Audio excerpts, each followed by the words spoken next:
En 1942, huyendo de la Segunda Guerra, el francés Paul Mildrac llegó a Bogotá con la esperanza de reiniciar su vida.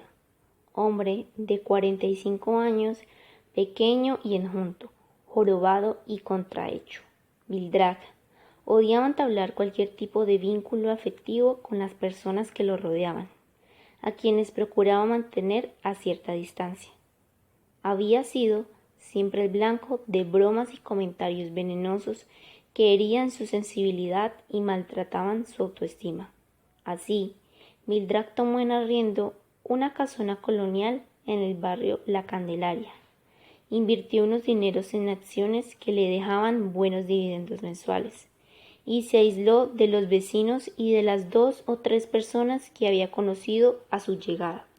Su temperamento, solitario y ensimismado, no contrastaba con el lugar, y por ello su presencia pasó desapercibida para los demás habitantes del sector. Gastaba los días encerrado en la biblioteca, estudiando unos libros viejos y empolvados que eran, en verdad, su único tesoro. A veces, cuando el frío no era muy intenso, se le veía en la noche deambulando por los callejones cercanos o sentado en la plaza de Bolívar contemplando a los transeúntes pasar.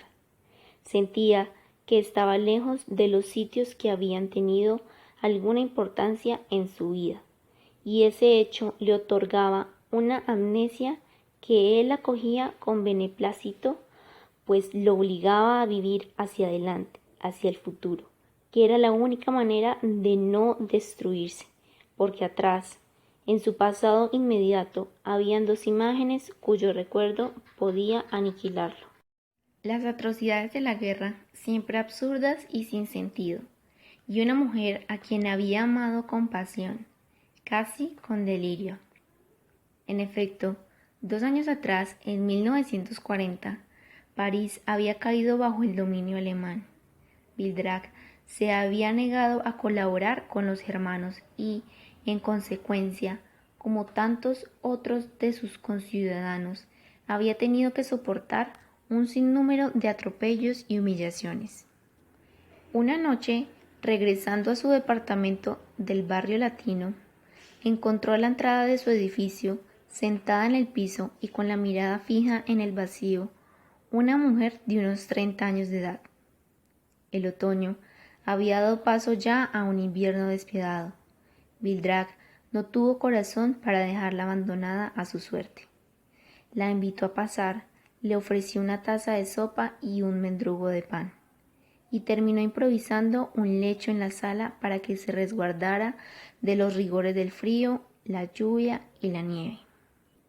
Poco a poco, Mildrac fue intimando con la mujer, aproximándose con sigilo a su interior, hasta que terminaron refugiándose el uno en el otro, entregándose sin reservas ni condiciones. Mildrac tenía miedo de que la precariedad y la fealdad de su cuerpo terminaran imponiéndose y finalmente alejándola de su presencia. No fue así. Por encima de los defectos físicos, Annie Marie descubrió en él una fuente incalculable de solidaridad y de ternura. Mildrac, por su parte, conoció la pureza y la transparencia de una auténtica relación de pareja. Hasta ese momento, su trato con las mujeres no había salido nunca del burdel, y ahora, de repente, como caída del cielo, había llegado Annie Marie a su vida, para iniciarlo en el difícil camino de la educación sentimental. Y Mildrac era consciente de una extraña disociación. Mientras la situación de su país afuera empeoraba, la suya adentro mejoraba día a día. Llegó a creer incluso que la una y la otra eran inversamente proporcionales. Mientras más desgraciada fuera Francia, más feliz sería él. Deseó entonces, sin culpabilidad alguna, que la invasión se prolongara el mayor tiempo posible. Temía que finalizada la guerra, ella decidiera alejarse y regresar a la normalidad, como quien después de una noche de ebriedad y desenfreno debe volver a la costumbre de un trabajo mediocre pero necesario. Sus cálculos eran errados. Ni la guerra terminaría tan rápido, ni su bienestar aumentaría, ni ella lo abandonaría. A finales de 1941, justo un año después de haberla conocido, en pleno invierno, una patrulla alemana la detuvo en su domicilio bajo la denuncia de colaborar con la resistencia. La mujer intentó arrojarse por una ventana y uno de los soldados alemanes la ametralló por la espalda. La patrulla había dejado a Vildrak con el cadáver sangrante entre sus brazos. Este acontecimiento lo tuvo al borde de la locura y el suicidio durante meses. Tenía la certeza de haber perdido a la única mujer que había nacido para él, la única que había sido capaz de ver más allá de la apariencia y la inmediatez.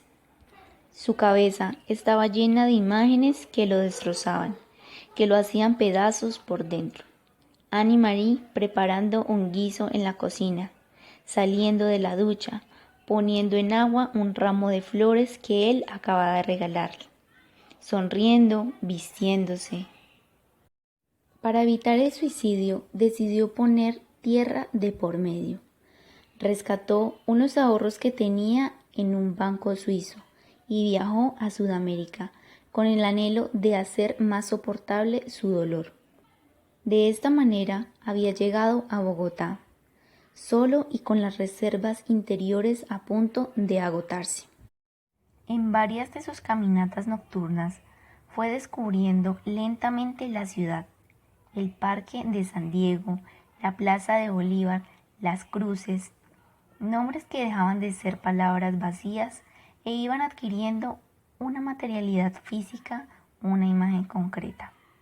Le sorprendió desde un comienzo ese frío líquido que atravesaba los pantalones y los abrigos hasta helar la piel, los músculos y las estructuras óseas más recónditas. Aunque la ciudad estuviera enclavada en una meseta en medio de una gigantesca cordillera, le daba la sensación, sin embargo, de un puerto fúnebre a finales del otoño. Su brisa helada, sus lluvias regulares, su cielo plomizo y sus habitantes vestidos de colores sombrios le recordaban ciertos puertos ingleses en los primeros días de diciembre. Además, una niebla densa y acuosa solía bajar de las montañas e instalarse en las plazas, en las calles y en los patios antiguos de las casas coloniales. También el temperamento de los bogotanos le parecía similar a su clima. Eran seres proclives a la depresión y al mal humor, cordiales en su trato pero distantes, poco dados a intimar o a compartir. Cuestión que, dadas sus circunstancias, le agradaba. En semejante temperatura, pensaba, la Iglesia Católica había encontrado un ambiente ideal para pregonar su falta de alegría, su castidad y su austeridad. Y como no había estaciones, esos cuerpos bogotanos nunca se libraban de los ropajes que los aprisionaban, nunca recibían el sol ni transpiraban. Nunca podían disfrutar de un cambio de colores en su paisaje y en su cielo. La rutina y la repetición eran su condena. Sí, pensaba Vildrak, la melancolía bogotana era culpa de la naturaleza. A mediados de 1943, varios meses después de su arribo a la ciudad, comenzó a sentir el deseo de otro cuerpo junto al suyo, de otra piel, de otra presencia que rompiera al menos momentáneamente esa soledad agotadora que aprisionaba sus días y sus noches. Sabía que no volvería a enamorarse. Lo que lo consumía no era la necesidad de ser amado o de entablar un nuevo vínculo afectivo. Era la urgencia de una caricia, de un beso, de un abrazo intenso que lo rescatara del ensimismamiento y la introspección. Decidió volver al burdel. Se hizo cliente asiduo de un prostíbulo en el barrio Las Cruces y, luego de visitarlo durante varias semanas y conversar con las mujeres que allí trabajaban, Eligió como amante a una mujer mulata de grandes caderas y senos firmes. Desde la primera noche, Mildred sintió una fuerza descomunal, una energía que desplegaba su cuerpo al entrar en contacto con esa piel morena que se adhería a la suya para reconfortarlo y recordarle la bendición de estar vivo. Cuando terminó el acto sexual, ella se recostó en la cama y se quedó adormilada, como una niña rendida de cansancio después de un día de juegos y carreras al aire libre. Entonces, Mildred se hizo a su lado y pasó la palma de su mano muy cerca de su cadera, a pocos milímetros de una finísima película de sudor que brillaba como una diminuta linterna que emitiera una luz fantástica desde abajo, desde la médula de unos huesos invisibles. Y esa contemplación, acompañada de esa caricia energética y lumínica, cargó todo su ser. Lo inundó de un poder que sintió extenderse por dentro, como ríos de lava apoderándose de un valle. En ese instante, con las nalgas abultadas de ella frente a sus ojos y con su mano suspendida sobre la curvatura de su cadera, sintió que había una trascendencia en el mundo material y físico. Sintió la manifestación de algo superior que intentaba una y otra vez comunicarle a los hombres su presencia. Esta experiencia arrojó a Mildred en busca de un misterio que desconocía, de un elemento oscuro que palpitaba detrás de los objetos, de los seres vivos y de la aparente trivialidad de la vida cotidiana. Y como no conocía otro camino, se hundió en el abismo del alcohol y la vida del burdel. Durante 3 años vagabundeó de lupanar en lupanar, ebrio, embrutecido, acostándose con una prostituta y con otra, siempre a la expectativa de volver a sentir ese aliento, ese hálito sagrado que atravesaba velozmente la otra cara del mundo.